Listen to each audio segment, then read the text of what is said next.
السلام علیکم ورحمۃ اللہ وبرکاتہ۔ میرا نام سید محمد شجاع ہے۔ میرا پیج وائس آف سید کے نام سے یقیناً آپ لوگ دیکھ رہے ہوں گے۔ اس کو لائک کرنا نہ بھولیے اور ریگولر بیسس پہ اس کو دیکھتے رہا کریں۔ انشاءاللہ بہت ساری معلوماتی باتیں آپ کو یقیناً سننے کو ملیں گی۔ آج کا میرا کچھ موضوع یوں ہے کہ اکثر لوگ مجھ سے یہ کہا کرتے ہیں اور مجھ سے کہتے ہیں کہ مسجد میں نماز پڑھنے جاؤں تو بھی کہتے ہیں، چلتے پھرتے کبھی رستے میں سفر کے دوران بھی لوگ کہتے ہیں کہ میرے لیے دعا کریے گا۔ تو میرا موضوع یہ ہے کہ دعا انسان کو خود کرنا چاہیے یا لوگوں سے کروانا چاہیے۔ یہ ایک انتہائی اہم موضوع ہے۔ اللہ کے نبی کریم صلی اللہ علیہ وسلم نے کہا ہے کہ لوگوں سے دعا کا کہنا چاہیے، بالکل اس میں کوئی شک و شبہ نہیں۔ اللہ کے نبی نے بھی خود حضرت عمر رضی اللہ تعالیٰ عنہ کو کہا کہ عمر رضی اللہ تعالیٰ عمرے پر سفر پر جا رہے تھے، تو اللہ کے نبی نے کہا اے عمر مجھے اپنی دعاؤں میں یاد رکھنا۔ تو دعا کے لیے کہنا چاہیے، لیکن دعا کے لیے خاص کیا ہے؟ انسان کو خود دعا مانگنا زیادہ اہم ہے یا پھر لوگوں سے منگوانا اپنے لیے وہ اہم ہے؟ جس انسان کو تکلیف ہوتی ہے ڈاکٹر دوا اس کو دیتا ہے یا پھر ڈاکٹر دوا اس کو دیتا ہے جس کو تکلیف نہیں ہے؟ سمجھنے کی بات ہے نا۔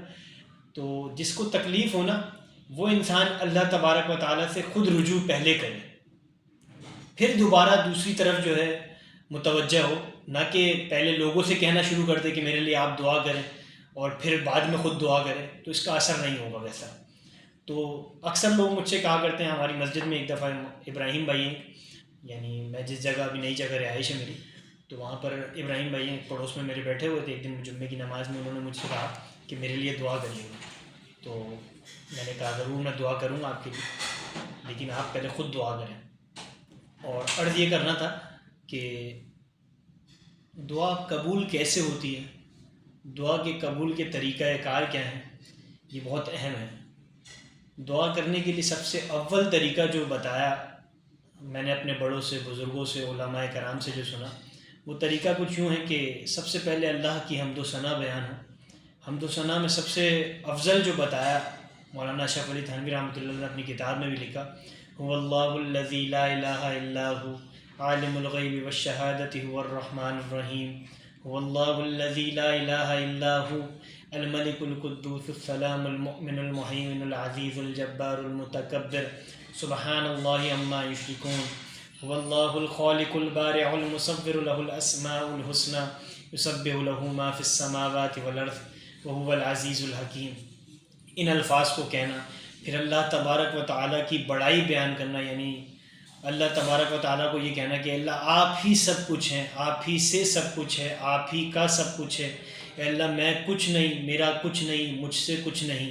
اس طریقے سے اللہ کو بار بار حوالہ دینا ہے۔ پھر تیسرے کلمے کا ورد کر لینا ہے۔ اسی طریقے سے اردو میں بھی اللہ کی بڑائی بیان کرنا ہے، عربی میں بھی بیان کرنا ہے۔ پھر اس کے بعد نبی کریم صلی اللہ علیہ وسلم پر درود شریف پڑھنا۔ درود شریف کون سا افضل ہے؟ جو ہم نماز میں پڑھتے ہیں زیادہ تر وہی پڑھنا زیادہ افضل ہے۔ درود شریف پڑھ کر پھر اپنے گناہوں کی سب سے پہلے معافی مانگنا ہے۔ اے اللہ میں بہت بڑا گناہ گار ہوں، مجھ سے بڑا کوئی اس دنیا میں گناہ گار نہیں، میرے گناہ آسمانوں کے جتنے ہیں، پر آپ کی رحمت ان آسمانوں سے زیادہ بڑی وسیع ہے۔ اس طریقے سے اللہ کو حوالہ دینا ہے۔ پھر گناہوں کی معافی کے بعد اللہ تبارک و تعالیٰ کی نعمت کا شکر ادا کرنا ہے، جو آپ کو زندگی میں اللہ تبارک و تعالیٰ نے عطا کیا، اس کا شکر ادا کرنا ہے۔ پھر تیسری بات اللہ تبارک و تعالیٰ سے آخرت مانگنا ہے۔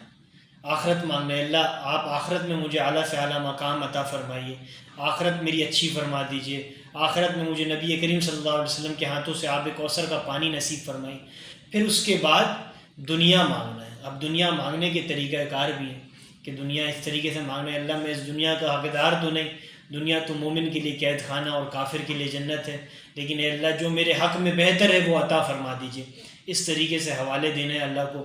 پھر دعا مانگنا اور دعا کے اختتام میں پھر درود شریف پڑھنا ہے۔ اور اگر آنسو نکل آئیں دعا میں تو دعا کی قبولیت کی دلیل ہوتی ہے یہ کہ اگر جن دعا میں آنسو نکل آئیں تو وہ دعا کی قبولیت کی دلیل ہے۔ اور کوئی دعا بار بار ملنے کی توفیق مل جائے، مانگنے کی توفیق مل جائے تو وہ بھی قبولیت کی دلیل ہے۔ تو اللہ تبارک و تعالیٰ سے مانگنا مت چھوڑیے گا۔ اور اس پر ایک دو واقعہ سنا دیتا ہوں، یقیناً اس سے بات زیادہ واضح سمجھ میں آ جائے گی۔ حضرت موسیٰ علیہ السلام کا واقعہ سب کے سامنے ہے۔ موسیٰ علیہ السلام فرعون سے پناہ چاہتے تھے اور فرعون سے بچنا چاہتے تھے۔ 40 سال تک موسیٰ علیہ السلام اللہ تبارک و تعالیٰ سے دعا کرتے رہے۔ 40 سال کے بعد اللہ تبارک و تعالیٰ نے سمندر کے اندر فرعون کو غرق کیا۔ موسیٰ فرعون کے غرق کرنے کی تو دعا نہیں مانگ رہے تھے، لیکن موسیٰ اللہ سے پناہ مانگ رہے تھے کہ اللہ مجھے ایسے ظالموں سے بچا جس سے دین سے پھرنا میرے لیے آسان نہ ہو جائے۔ تو اس طریقے سے موسیٰ علیہ السلام نے اللہ تبارک و تعالیٰ سے مانگا۔ پھر 40 دن حضرت ابراہیم علیہ السلام آگ میں تھے، تو اللہ کو کہہ رہے تھے کہ اللہ اس آگ کو رحمت بنانے والی ذات آپ کی ہے، آپ اگر نہ چاہیں تو رحمت نہیں بن سکتی۔ اللہ تبارک و تعالیٰ نے ابراہیم علیہ السلام کی دعا کو سنا اور اللہ تبارک و تعالیٰ نے آگ کو رحمت بنا دیا۔ تو یہ دعا سننے کی باتیں تھیں۔ اسی طریقے سے اسماعیل علیہ السلام جب نیزے پر یعنی چھری کے نیزے پر اپنے والد کے تھے ابراہیم علیہ السلام کے، تو کہنے لگے یا ابا تفعل، ابا جان کر جاؤ جو آپ کو حکم ہے۔ اسماعیل کو یہ پتہ تھا کہ اللہ تبارک و تعالیٰ میری دعا کو سنیں گے۔ اسماعیل علیہ السلام نے اللہ تبارک و تعالیٰ سے مانگا اور اللہ تبارک و تعالیٰ نے اسماعیل کی گردن کی جگہ اس وقت دمبا پیش کر دیا۔ تو یہ ساری دعا کی قبولیت کی دلیلیں کہ انبیاء نے مانگنا نہیں چھوڑا، ہم بھی اللہ سے مانگنا نہیں چھوڑیں، چاہے کچھ بھی ہو جائے، دنیا ادھر سے ادھر ہو جائے، دینے والی ذات ایک ہی ہے، عطا کرنے والی ذات ایک ہی ہے۔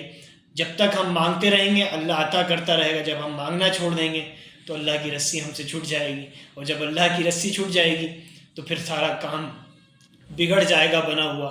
تو اللہ سے مانگتے رہیے، اور اتنا مانگے کہ جب تک عطا نہ کرے تب تک مانگتے رہیے، اور مانگنے والوں کو اللہ کبھی شرمندہ نہیں کرتا۔